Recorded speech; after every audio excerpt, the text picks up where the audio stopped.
Espera enquanto espera, enquanto espera quanto, mas espera. Fundo e meio na negra terra, minério no filão, nome dane, todas idas, todas caídas, mínimas suas trêmulas fetilaninas de capilare.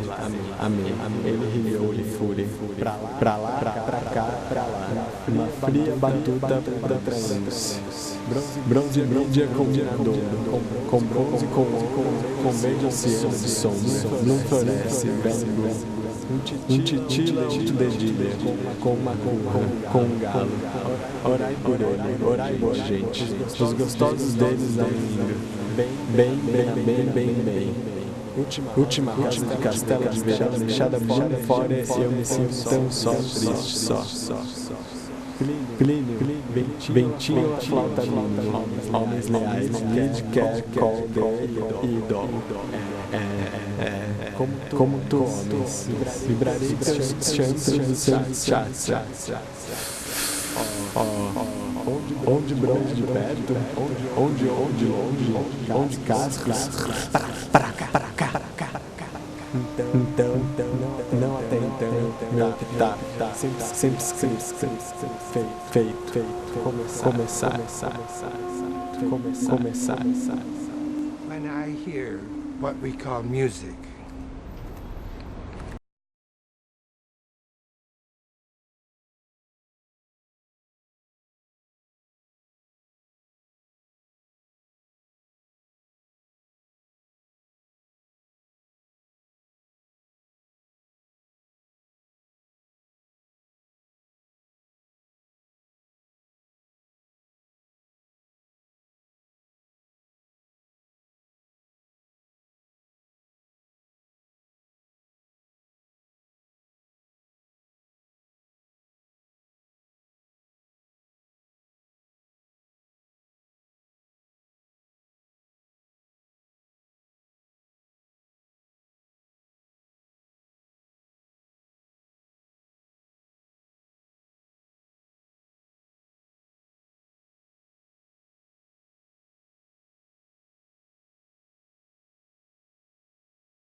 eu pensei, qual é o meu poeta, o meu modelo? De cara eu escolhi Cage, e até hoje é, né? Ele é fundamental para mim.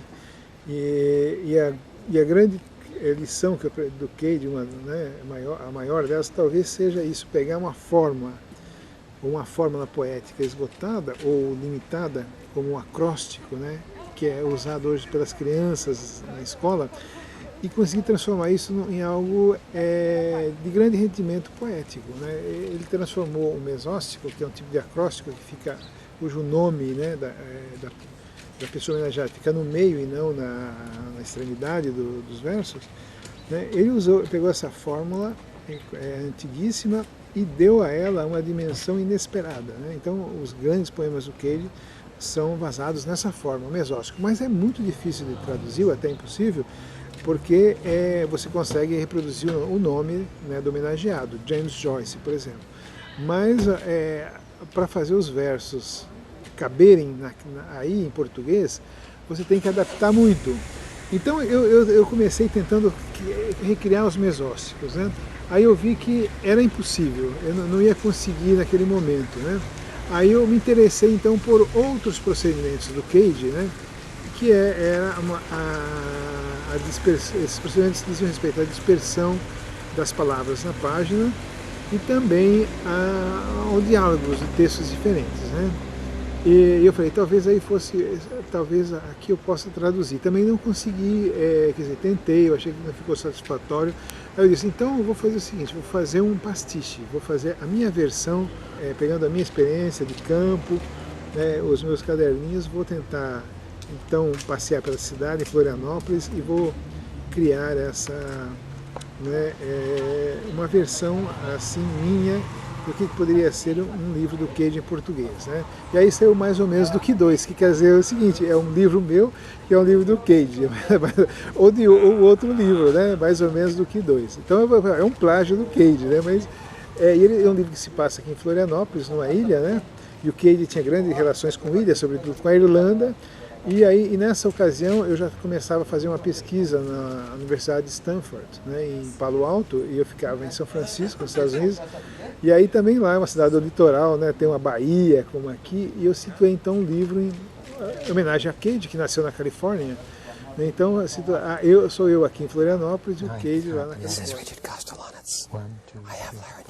Talvez o Joyce, né, que é representado aí, talvez o grande místico, o Cage, porque ele uniu os contrários, né? O Cage ele achava que aquela frase ali era o amuleto dele, Laugh Tears, né, que o Joyce criou, que é rir e chorar, né? É uma palavra só, a palavra valise, né? Que pegou do Carroll, né? Que criou a palavra valise, e o Joyce vai trabalhar isso no Finnegan's Wake, justamente. E o Cage achava que era a união dos contrários, né? A não exclusão. E não só isso, mas no início, porque na verdade na união dos contrários estava uma proposta do Cage que não era tanto, talvez, a unidade, né, de todas as coisas, ou chegar até o nirvana, mas era colocar, você abolir o gosto, assim, aquilo, assim, gosto disso, não gosto daquilo. Nessa união dos contrários, você abolia isso, né? Essa postura dos seus, do que te agrada e o que te desagrada. Você ia além disso, né? Então, aí você aceitaria todos os sons. Então, é uma postura muito pragmática também, mística, né? E o Joyce, então, ele aboliu isso, né? No seu livro, O Alto e o Baixo, todas as mitologias, Ocidente e Oriente, né? Tem o dever de casa, da criança, a discussão filosófica, teatro, romance, tudo misturado, né? Então é a lágrima e o riso, né? E tudo isso feito com bom humor. Agora, o bom humor é fundamental para o Cage, né? E isso é uma herança que ele cultivou no Oriente. Depois, né, que o Oriente deu para ele, né, o convívio com a arte oriental, a herança que tirou disso foi o humor, né? E ele cultivou muito esse humor. E o Joyce também tinha esse humor, ele descobria no Joyce, né? Então, esse união dos contrários é uma forma de rir, na porta né? Evitar a tragédia. Uma corvinina e a sereia fumando a meio de belas ondas. Fume sereias, a mais fresca baforada de todas. Ele tinha uma preocupação, né? com a questão das leis, a obediência a regras, o desafio que tudo isso impunha. Tanto é que ele se tornou um dos maiores especialistas em cogumelo. Por quê? Porque o cogumelo, ele ia catar o cogumelo, ia cozinhar, e o cogumelo não permite o acaso. Então o cogumelo não permite a anarquia. Não, você tem, é um aprendizado metódico, e ele se tornou um grande especialista em cogumelo. Tinha uma biblioteca que depois ele delegou para a Universidade Americana. Então, mas essa compreensão aí do momento do estudo, da dedicação, de entender como a coisa funciona e como que é, né, deixar a regra falar, as exigências também se imporem, né, isso aí não estava só no cogumelo. Isso podia aparecer nos textos, na música, mas o cogumelo serve como uma ilustração disso, como ele podia também se entregar a isso. E ele se entregou de corpo e alma, tanto é que se tornou um grande especialista em cogumelos, né? Ele não só cultivava, colhia, também cozinhava, um grande cozinheiro, parece. Eu nunca comi, mas ele fazia jantar. Né? Também, pensar arte indígena, porque os artistas europeus, né, e americanos, os consideravam experimentais, de vanguarda, eles dialogaram com as culturas extra-ocidentais. Né? O Picasso veio com a África, né, os dadaístas também com o México. Né? Tanto é que o Popol Vuh, esse grande poema Mapuche, a Bíblia da América, né, foi publicado ali no seio, né, desses grupos experimentais. Né? Saiu nas revistas, né, que eles editavam, né, um trecho exatamente. Mas a gente poderia pensar o que é o xamã, né, e o xamã esse que ouve o outro, né, e que dialoga com o outro, ouve a voz do outro, né, dos objetos e dos animais. A gente podia relacionar também, né, a gente está falando da religião oriental, mas esse lado ocidental, que é o perspectivismo do Eduardo Vieira de Castro, né, fala disso que esse perspectivismo fala, a gente poderia então relacionar com John Cage. Então você vai ver que o xamã dá a voz ao outro, ele percebe o outro como um sujeito também, é uma relação intersubjetiva. Pode até ser simétrica, porque a nossa relação é assimétrica, não é uma simetria aí, momentânea, né, paradisíaca, não sei, em que tudo se manifesta. Então acho que seria possível, né, a gente também ler a obra dele dessa perspectiva do xamanismo, né, que era muito interessante, né? Eu tenho as gravações, ele lê os diários dele, em vários CDs, eu tenho todos esses diários, eu ouço muito, e é impressionante. E ele tinha uma maneira de ler que lembra, né, os monges do Oriente, lembra os xamãs, um canto falado às vezes, né? Então há toda uma posição dele, do corpo, da voz, em relação à leitura dos seus textos, que a gente poderia associar. O ato em si da leitura é um ato xamânico, né? Assim, a gente poderia associar a essas outras culturas. Muito poético, né? Aquilo sobre o triste. Música provoca isso. Música tem cantos, disse Shakespeare. Citações para cada dia. Serão não ser. A ideia de silêncio, né, é importantíssima, não para a música, obviamente, né, mas para toda a poesia também, né? Since the sound of the environment se diferencia da prosa de alguma maneira. A gente intuitivamente, né, a gente sabe, né, que alguns escritores são poetas, outros escritores, e muitas vezes não conseguem trocar de papel, né? Um poeta não consegue escrever uma prosa, por exemplo.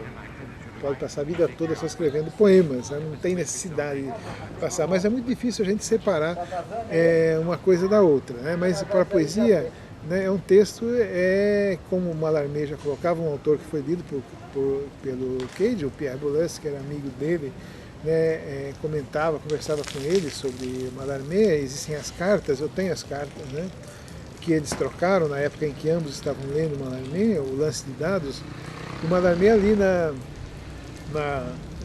introdução do poema, né, o Lance de Dados, diz assim: olha, a novidade aqui é que há um espaçamento, né? A poesia diferencia-se da prosa pelo espaçamento, ou seja, o verso, ele não só, né, essa dobra, como diria o Jean-Luc Nancy, sobre a sintaxe, mas ele se parte, ele se quebra, né? O verso é rasgado os fragmentos vão se espalhando na página, porque é um naufrágio, é sobre um desastre, né?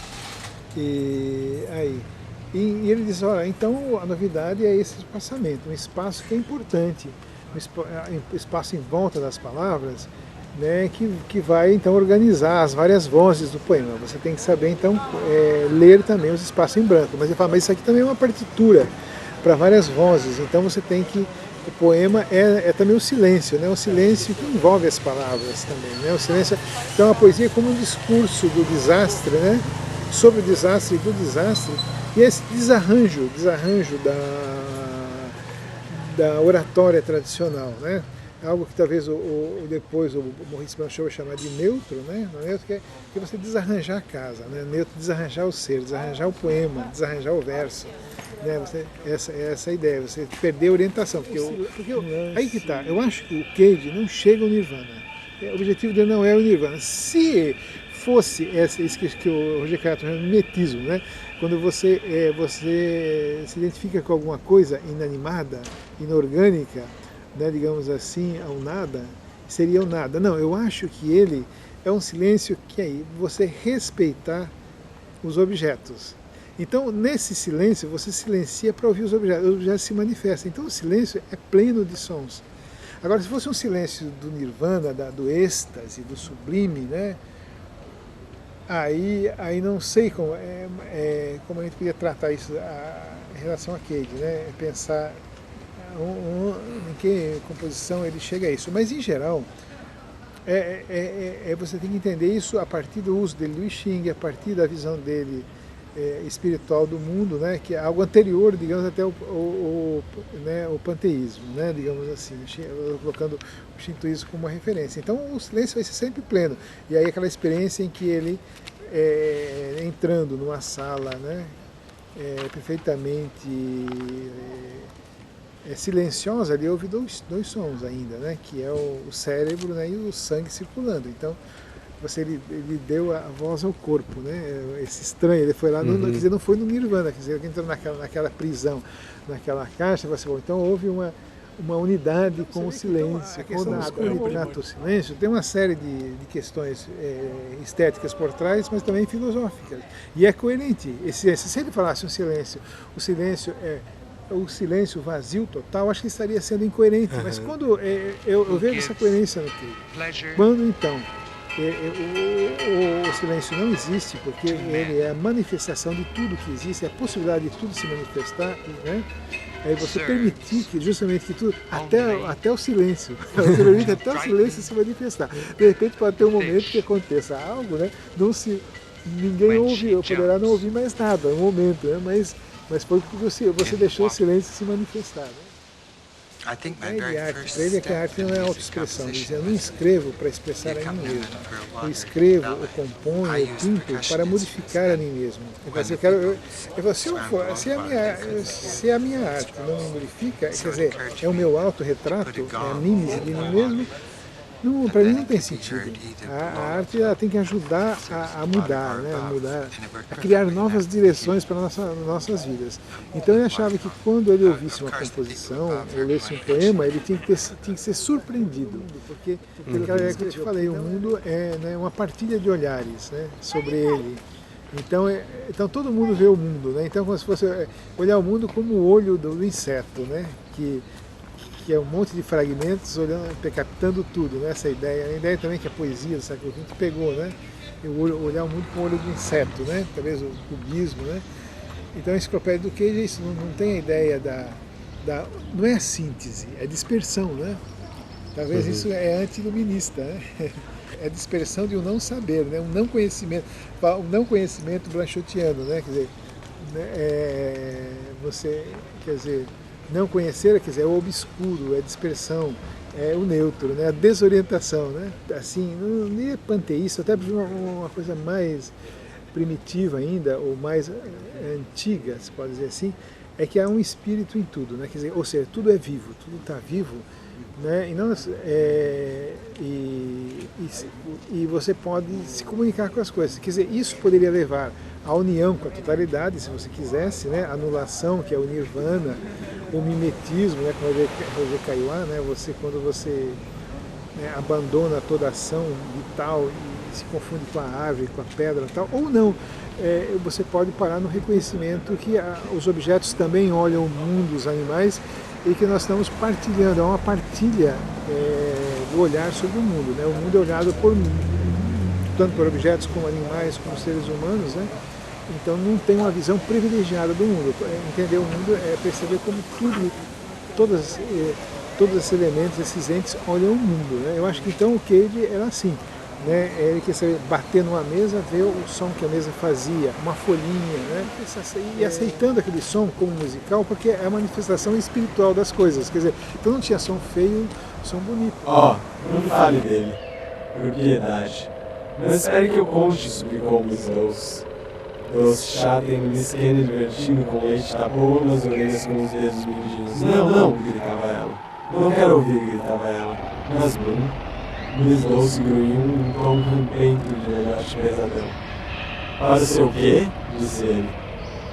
Miss Kennedy destapou suas orelhas para ouvir, para falar, mas disse, mastigou de novo. Não me fale dele que eu morro, hediondo velho desgraçado. Aquela noite nos salões do concerto de Antian. Sorveu, dessaborida seu sorvo chá quente, engole, sorvido e chá doce. Lá estava ele, disse Miss Dawes, empinando 3/4 de sua cabeça bronze, rufando suas nasealetas, ufa, ufa. Exemplo é o que ele está tocando agora. Precisa se ouvir com rigor, preciso. Principia muito bem, seguida ouvir acordes um pouquinho por fora.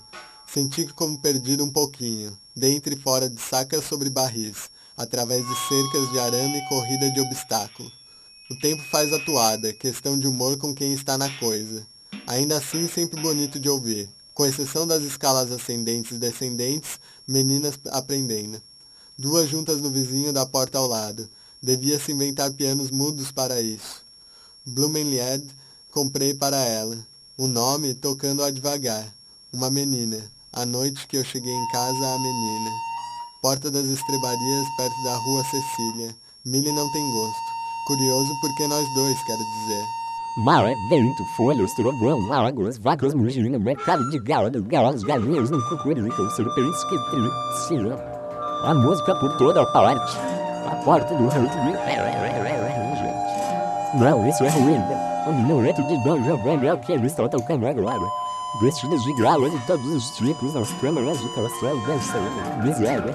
Campanhas lá de fora, verdes caras esfomeadas comendo as ordinhas. Bonita é o que é isso. Olha lá, olha lá, olha lá, olha lá, olha lá, olha lá. Estamos lá, né?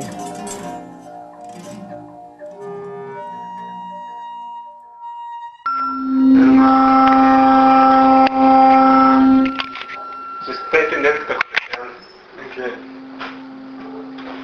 O que está... Essa pedra, essa membrana aqui, é quem está fazendo esse som. Porque olha aqui, ó, tá vendo que aqui eu tô com ela aqui, mas se eu botar aqui e a gente deixar escapar um feedback.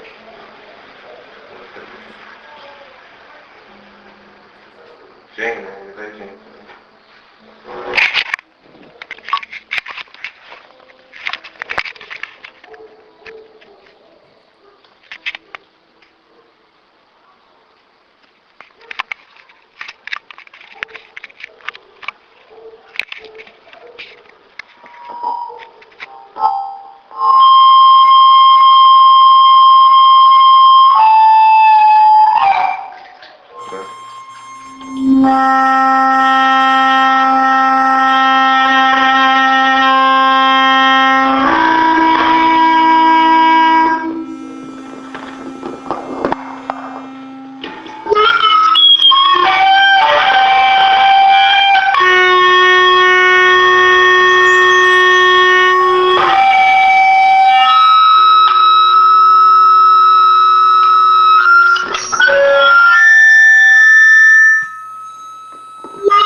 Eu tenho... Eu tenho muito controle sobre o que acontece.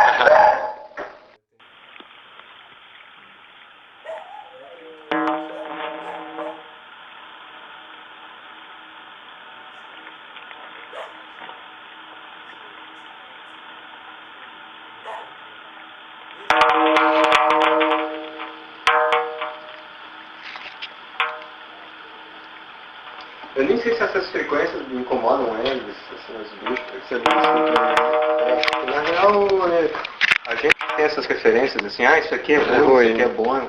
Na real, ele nem fala.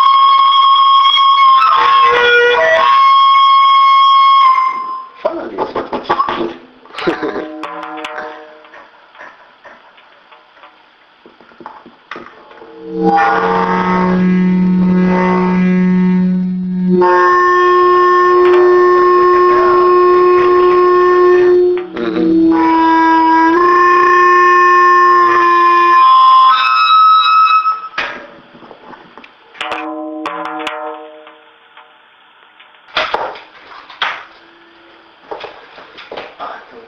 Por exemplo, tá vendo? Isso aqui é a orquestra dos meus pais. Aí meu pai, minha mãe e meu irmão. Agora tu imagina que eu faço esse tipo de música. Como que eles encaram isso? Aí eles encaram, tipo, tá, é óbvio que é arte, rebeldia, porque a música mesmo é...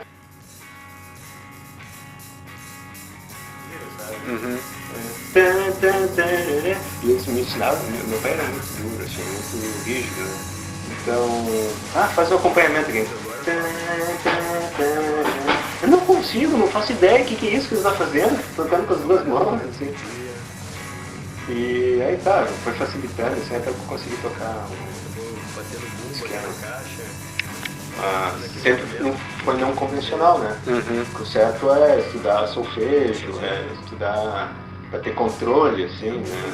E eles dominam isso de alguma forma, vira mecânico, sabe? A pessoa não...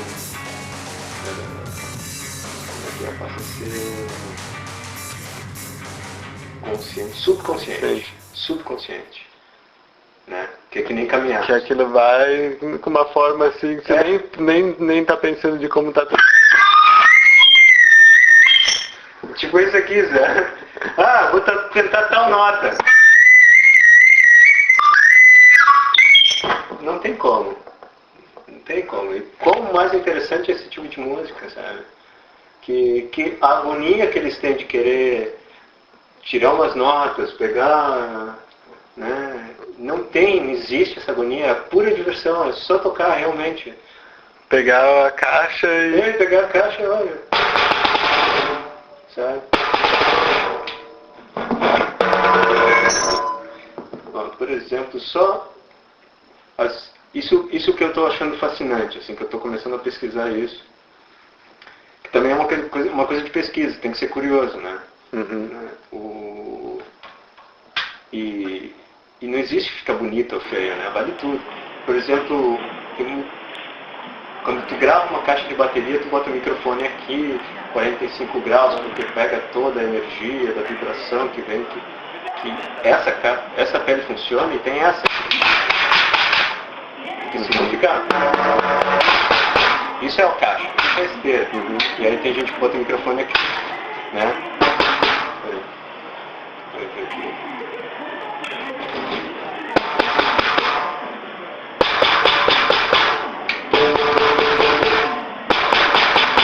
Isso aqui também tem isso aqui, né? Só na baqueta. Só na baqueta. Som do ferro, esse aqui.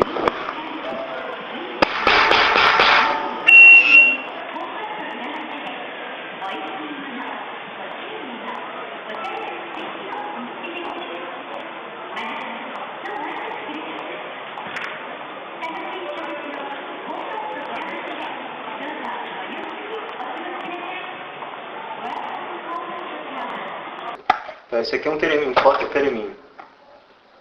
Tá? Ele funciona aqui, ó, é sensível à luz. E aí?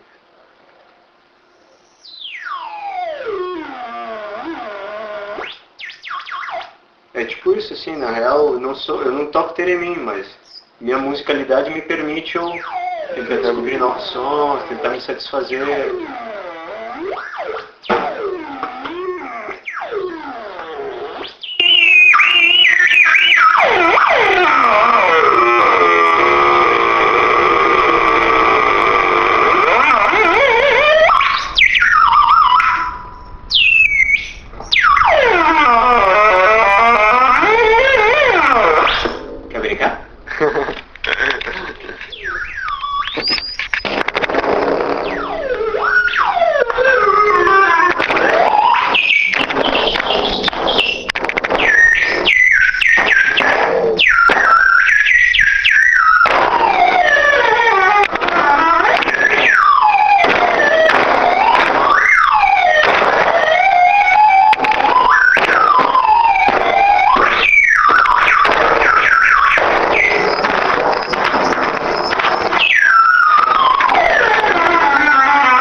massa, cara. Fala aí. Muito mais massa que o... Muito mais legal do que o violão. Muito mais legal que o violão, né, cara? Pô, eu levei isso aqui pra uma galera no aniversário de um amigo. E... Ah, pô, boa festa, cara. Boa festa.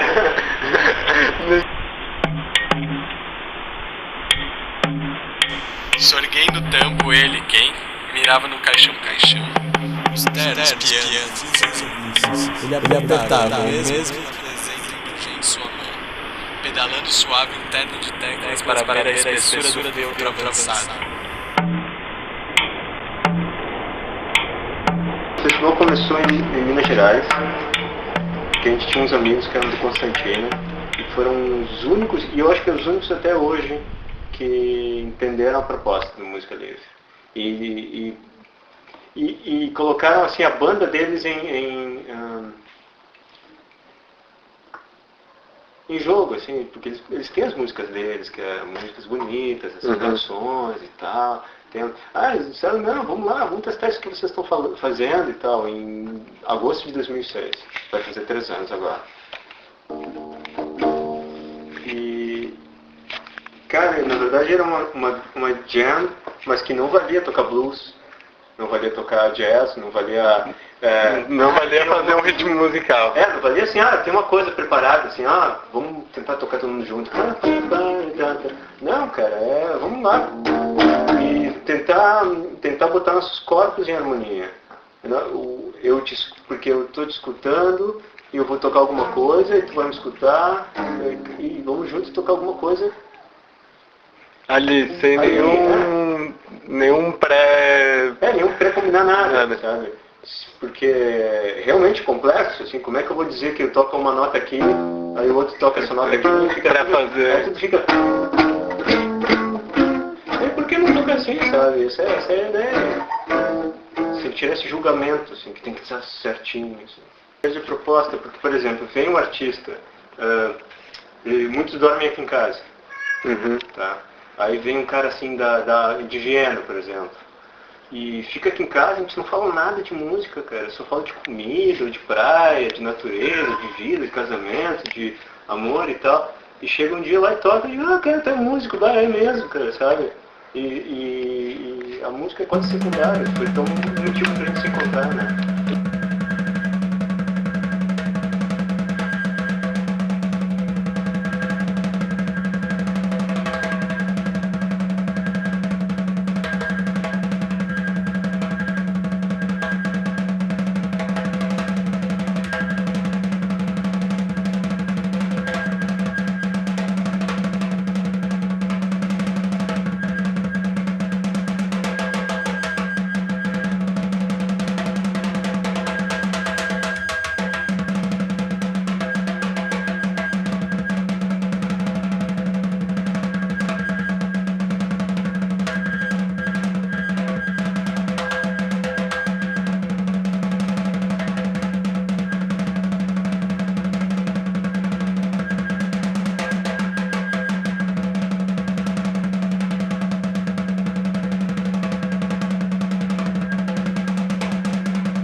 Que é muito interessante o que eu estou fazendo aqui, porque eu acho que o Kate tem umas coisas assim, ele uma partitura que é só escrito, faça um barulho pra tim-prum, tá?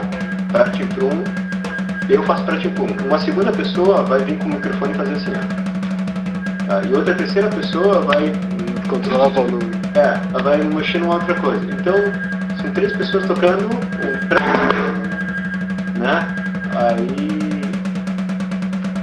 isso é uma peça. Música. Não tem nada a ver aí já com isso que ele fala, que os sons estão na rua. Não, realmente ele pensa na música de outro jeito, sabe?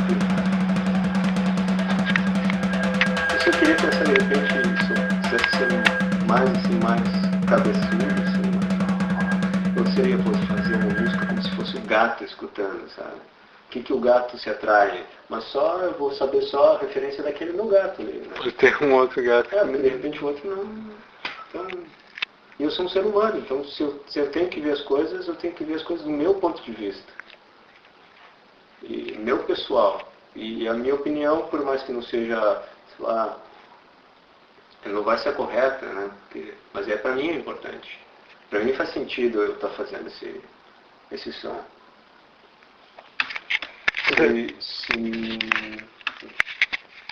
Não é isso aí. Eu sei que não é importante para ninguém isso aqui, sabe? Mas pra mim não é muito importante, cara. Eu fico mal, cara. Eu cheguei a ter um AVC, assim. Eu quase morri no dia... É muito engraçado isso, cara. Era o dia 6 de 6 de 2006. No dia 5 de 6 de 2006, eu tive um AVC assim, de tremer, assim, porque eu tava 1 mês sem tocar, cara. Aí no dia seguinte eu me inscrevi num grupo de percussão africana e pra tocar, cara, porque eu sei lá, ficava agoniado que não podia tocar, porque se eu tocasse eu ia estar botando uma técnica. E não é todo mundo lá, cara. E não é todo mundo que consegue. Mesmo sendo, parece que regras fáceis, não é todo mundo que consegue. O que é, Fábio? Oi.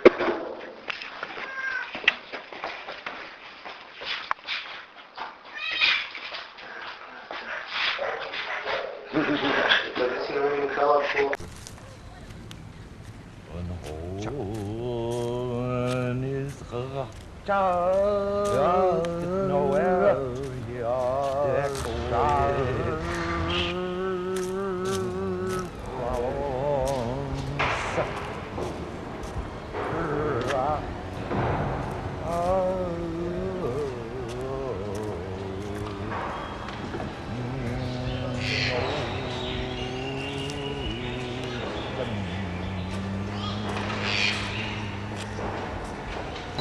What's your name? My name's John. What's your name?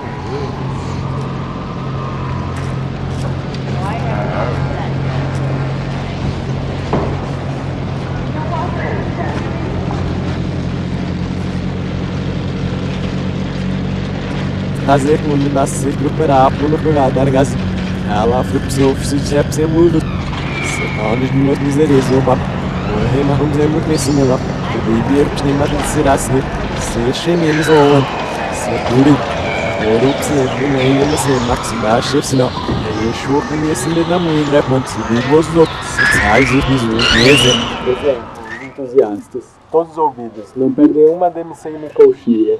Olhos fechados, cabeça meneando vez por outra. Birutas. Não ouso nem mexeis. Pensar é estritamente proibido. Falando sempre o mesmo ramerrão. Baboseiras em torno de notas. Tudo uma espécie de esforço por falar. Desagradável quando para, porque sabe nunca exato. Falar sobre música é uma besteira, fazer é uma loucura. Essa frase é antiga. Agora, eu não sei. Eu não gosto de música, para te falar a verdade. Eu gosto de música porque com o tempo, eu não sei, eu falo assim, eu não gosto de música porque eu tô querendo dizer o seguinte, eu gosto de coisa viva. Tudo que cheira na naftalina me incomoda muito. E essas categorias todas cheiram na naftalina. Sempre vem com uma medalhinha, não, eu sou músico, como quem apresenta um passaporte, um diploma, um passe livre para alguma coisa. Então, nesse sentido, esse mundo de música e tal, eu frequento muito pouco, porque eu peguei bode, tanto de música erudita, de música contemporânea, então nem me fale. Porque realmente é um meio com o qual eu não tenho identificação pessoal nenhuma. E tanto o meio de música popular, que é muito chato. É muito chato. As pessoas... Então, a minha convivência com o pessoal de cinema, de teatro, de dança, eles são os meus amigos. Eu tenho poucos amigos músicos. Tem as figuras, tipo Karkovsky, também são os caras totalmente... fogem ao padrão, né? Até a gente faz isso até de propósito, até como uma negação a essa coisa que se vende, sabe? Eu não gosto do cara que vende o artesanato que não pertence a ele como um produto dele ou faz uso da informação que ele tem para sacanear os outros. ou para botar os outros para baixo. Eu gosto da ideia do artesão, por quê? Porque já tira tudo isso de gênio, de expressão do ego. Quer dizer, eu faço minha coisinha aqui, que nem, sabe, caras maravilhosos que são geniais nesse sentido, sim, de criação. Falo, não, eu faço minha coisa, me deixa em paz aqui fazendo minha coisinha, não vem com onda de... Você entende? Porque é tudo muito velho esse negócio de ficar babando pessoas, isso é tudo muito velho.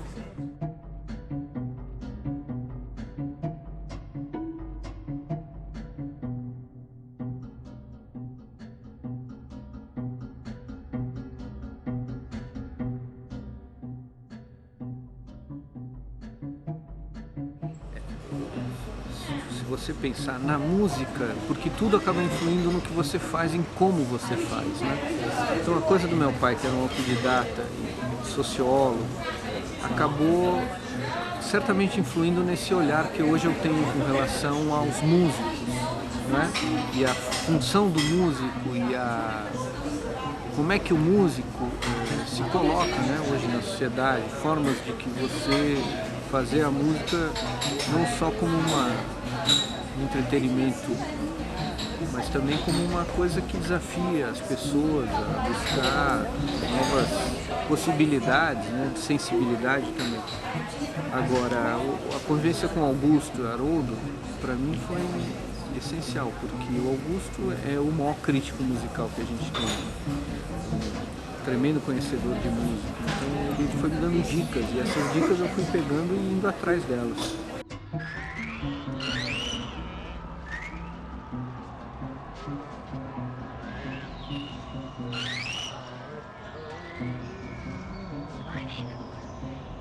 Tudo é ironia, que é o seguinte, esse negócio que eu falei que eu gosto, é verdade, mas eu também gosto de me denominar de compositor.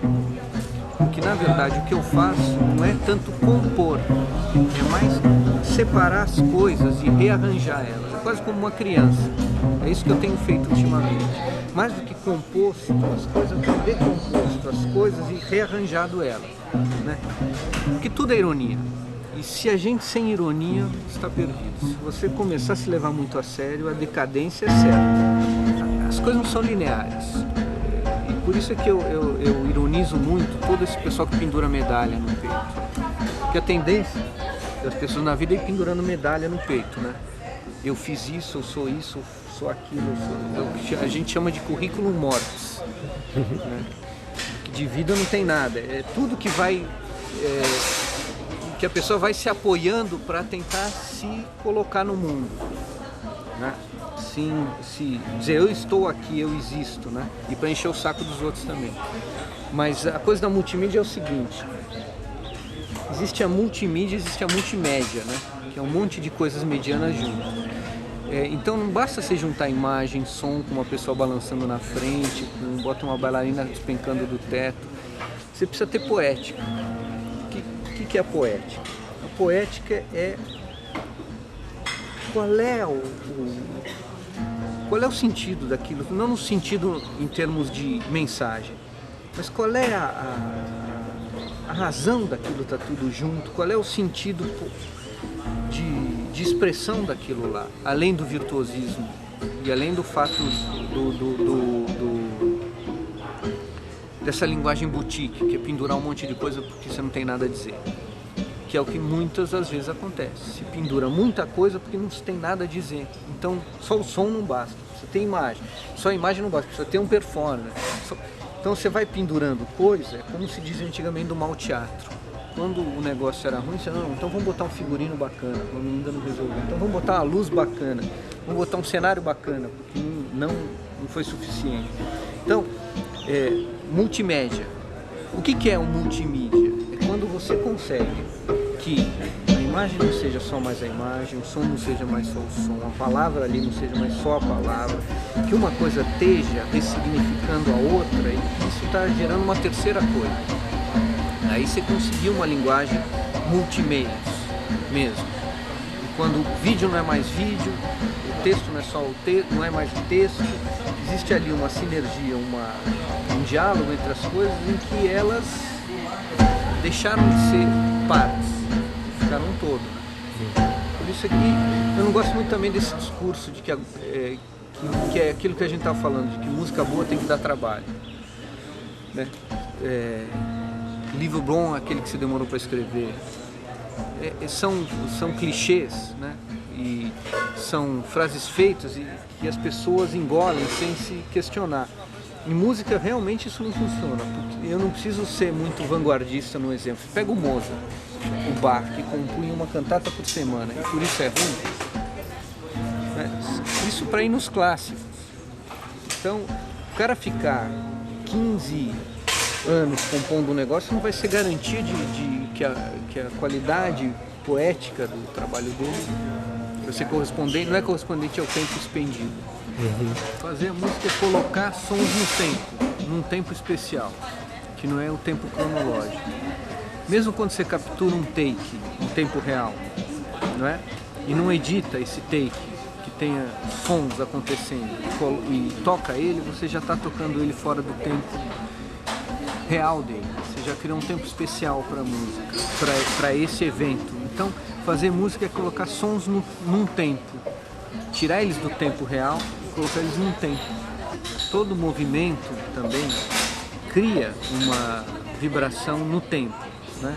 Cria um evento no tempo. Isso a gente não pode deixar de dizer que é uma certa forma de música. Mas a questão é a seguinte, as pessoas têm que prestar atenção nisso, que o ouvido ele é ativo, ele não é passivo.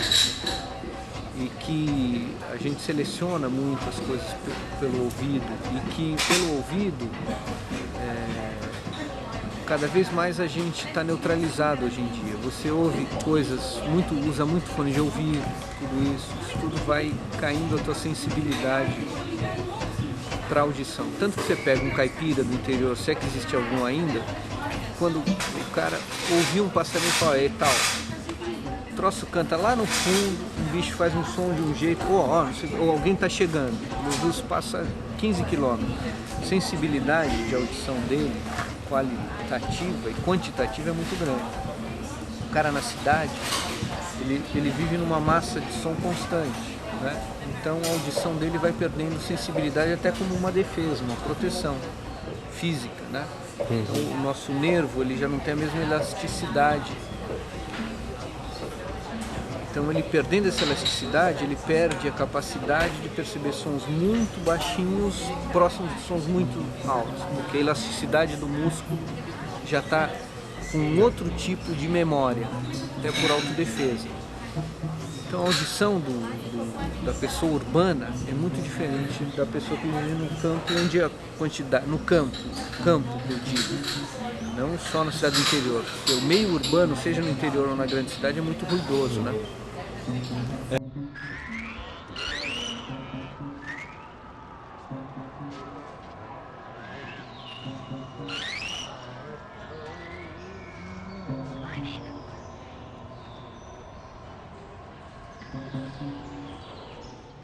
A ideia da orquestra de músicos das ruas, não é músico de rua. E às vezes tem gente que fala, pô, bonito aquele seu trabalho com moradores de rua. Tem nada a ver com trabalho social, com coisa de inclusão de nenhuma espécie, né, desse tipo. É um trabalho musical, mas é claro que isso tudo vem junto. Mas a intenção do trabalho é ser um trabalho musical, porque vem dessa percepção sonora da cidade. A coisa mais deliciosa é você andar na cidade e os sons vão te invadindo. Você dobra uma esquina, isso em São Paulo é muito forte no centro. Aí você dobra uma esquina, tem aquele vendedor de relógios portátil com 200 reloginhos ligados. Aí você dobra assim, tem um sanfoneiro tocando, aí um embolador. Pô, isso é música. É um pouco a ideia do soundscape, né, também. Mas aí botar isso daí dialogando com os imigrantes, os músicos de rua, né? Os japoneses, latinos, que são a cara da formação da cidade. Então, e aí nos shows o que eu faço? Isso tem um conceito de orquestra, que é cada um, eu vou criando as entradas, eu sou mais ou menos como um controle remoto, em tempo real. Eu peço, eles tocam as coisas deles que eu edito, corto um, ponho o outro, agora você. Então fica uma dinâmica de orquestra, que não é aquele som de banda, todo mundo junto. E eu vou lidando, eu brinco que eu não toco música, eu toco música, eu toco o cara. Então, me diz, e assim foi criado Neurópolis. E assim as orquestras de música de rua que vieram depois, em várias cidades que eu estou fazendo e continuo fazendo. Cada uma com um som diferente, com uma característica diferente, porque cada uma é uma cidade diferente. Essa coisa pseudocientista do artista eu acho uma piada. O cara vem com um papo todo ligado à física, ligado à biologia, eu adoro isso. E pesquiso muito e uso muito isso, mas eu faço uma tradução, uma conversão. Eu não pego um modelo de física e aplico na música. Além do que, quando você faz isso, a música soa primária, primitiva. Eu já fiz isso. E quando eu ouvi um negócio, eu falei, pô, mas é isso? Se aplicar modelos de atrator de caos na música e vira isso, pô, mas isso daí é um pré-primário de música eletrônica, entende? Então as coisas não são assim, você tem que ter o conversor. A grande sacada é você ser um conversor. Você está entre as coisas, não está nem lá nem cá. Você pega uma informação e converte ela e joga ela para frente. Nisso vem essa coisa também do ego, quer dizer, você já não é um ego, você não é um ser querendo provar a sua excelência, a sua virtuosidade. Você não vive a tua vida para isso, para fincar o teu nome em qualquer lugar, em qualquer livro. Né? Você não tem essa preocupação meio primária de vou deixar o meu nome na história. Isso é uma coisa antiga, a história já era essa história aqui. Né? O importante é você estar vivo, eu acho. Né? Que eu só vou viver essa vida. Depois o que ficar não me interessa muito o que vai ficar. Eu não vou trabalhar, viver para o que eu não vou viver. Eu vou viver para o que eu quero viver, né? Números é o que é a coisa. Toda música que se penetra no assunto. 2 multiplicado por 2 dividido por meio é o duplo de 1. Vibrações, acordes são isso. 1 mais 2 mais 6 é 7. Faça o que quer que se queira, com malabarismos e algarismos. Sempre se chega a isso e é igual aqui na simetria sobre o muro de um cemitério. Ele não repara no meu luto em perder nele. Tudo para sua própria pensa. Música matemática. E se pensa que está ouvindo o etéreo. Mas suponhamos que se dissesse isso como Marta, 7 vezes 9 é 35.000. Se esborracha por causa dos somos e é o que é. É você ver que a experiência rica, ela faz com que você esqueça que o tempo existe. Quando você esquece que o tempo existe, o tempo para. É diferente da experiência entediante, que parece que o tempo não anda. O tempo parecer que não anda é diferente do tempo parar de existir. Quando o tempo para de existir, você adquire quase a perfeição. Você sai do domínio do julgamento do tempo e vive intensamente o tempo. E essa vivência é uma vivência que você só tem se você chegar na velocidade da luz. Porque na velocidade da luz o tempo para. Então eu digo que a música complexa, isso é uma conclusão que eu fiz num texto muito louco meu, chamado Música e Física, Elos e Paralelos, a estonteante velocidade da música maximalista. A música complexa maximalista é aquela que se aproxima da velocidade da luz. Eu dei uma palestra sobre isso no Itaú Cultural, alguns anos atrás, e tinha na audiência uns físicos. Eles acharam tão louco a ideia que eles vieram me procurar e pediram para eu falar no Instituto de Física de Bauru. E me convidaram para lá, e eu dei a mesma palestra, e eles continuaram tão doidos quanto sempre foram os físicos, depois da minha palestra. Mas eu acredito que essa ideia é uma ideia que eu persigo, e que toda música complexa persegue, que é você aproximar a música complexa da inexistência do tempo. Vejam, estamos música de câmara. Podia-se fazer uma espécie de trocadilho com isso. É uma espécie de música que eu sempre penso quando acústica, e é porque é isso. Tilintar. Recipientes vazios fazem mais barulho, por causa da acústica. A ressonância muda conforme o peso da água, igual à lei da queda das águas. São essas episódios de Liszt, húngaras gitanolhudas, pérolas, gotas, chuva, liro, liro, laro, laro, louro, laro, liro. Ris. Agora, talvez agora, antes.